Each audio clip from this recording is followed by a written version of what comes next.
কি খাবা?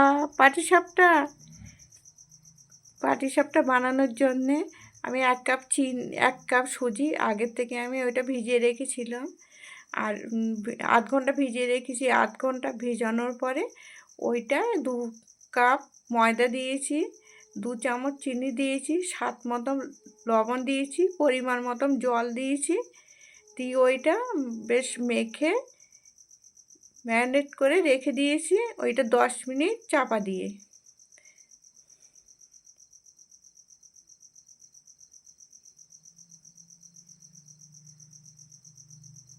ভালো করে ম্যারিনেট করেছি।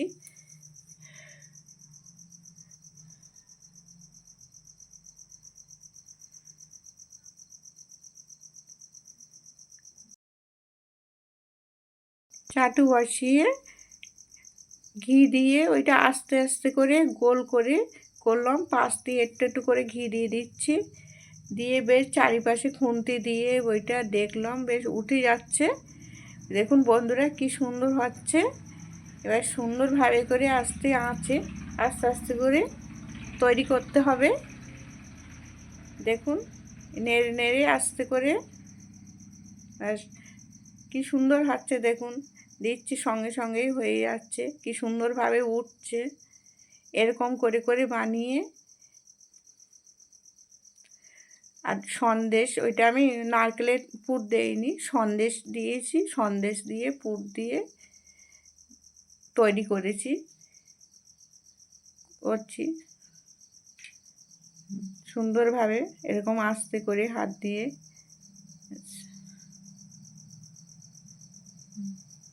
দেখুন এরকম করে করবেন। আস্তে করে চামচিতে দিয়ে ঘুরিয়ে ঘুরিয়ে দিয়ে ঘি দিয়ে ছাড় দিয়ে ঘি দিয়ে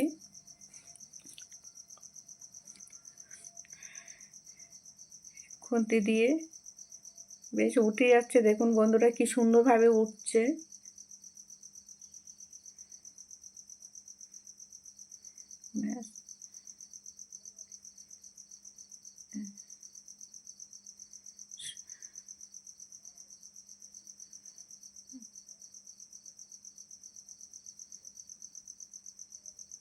সুন্দরভাবে এরকম নিয়ে নেড়ে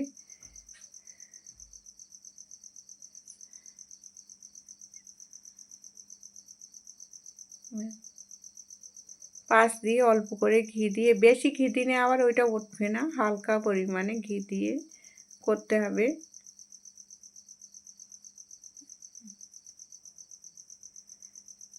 সন্দেশে পুর দিতে হবে, ওই সন্দেশে পুর দিচ্ছে। নারকেল দিয়ে তো সবাই খায়, এবার সন্দেশটা দিয়ে খেয়ে দেখুন খুব সুন্দর লাগবে খেতে।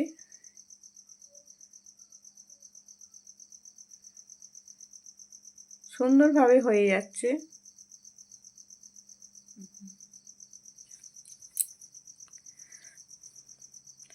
সব সময় তো নারকেল দিয়ে করা হয়, এবার সন্দেশ দিয়ে করে দেখলাম, দেখি কেমন লাগছে খেতে।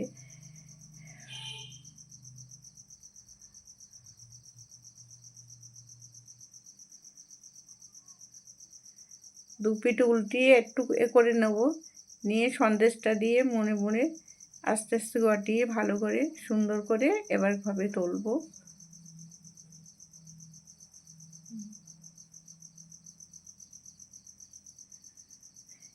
পরিষ্কার করে নিয়ে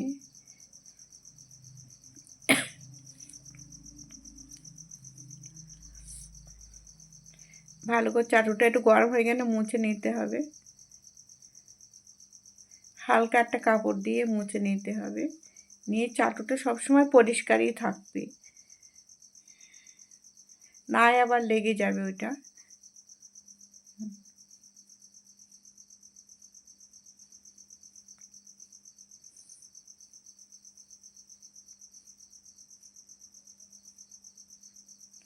দেখুন তারপরে আমাদের পাটিসাপটা দেখুন রেডি। বুনু পাটিসাপটা রেডি। বুনু কেমন হয়েছে? বুনু দারুণ হয়েছে তাই না? আবার বানিয়ে দেবো, ঠাম্মি আবার বানিয়ে দেবে তোমাকে খেতে। এই না রেডি। বন্ধুরা আপনারা করে খেয়ে দেখবেন, কমেন্ট করবেন।